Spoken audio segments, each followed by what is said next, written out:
Assalamu alaikum. Welcome to the MyGuru tutorial. In this tutorial, I'll focus on using the assignment module in MyGuru.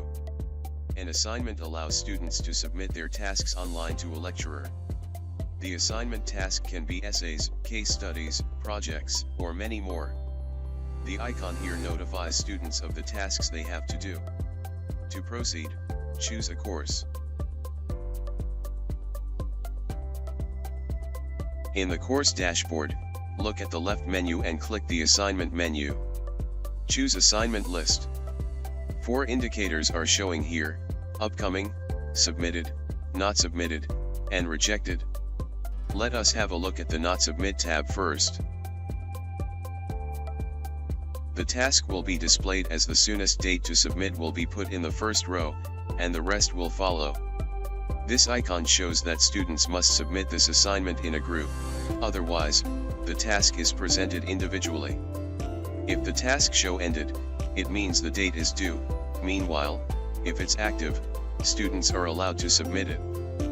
Submission status will show final if submitted and not submit if vice versa.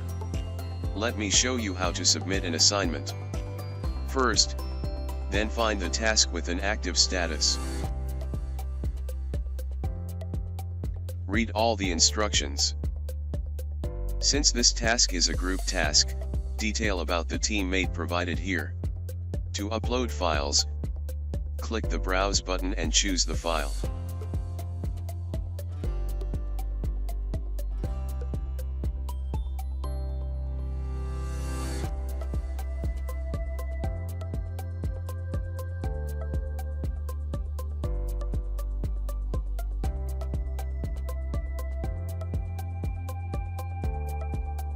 Do not forget to click Final if you confirm to submit it. Confirmation status will show here. Please check in the Submit tab too. That's all for now.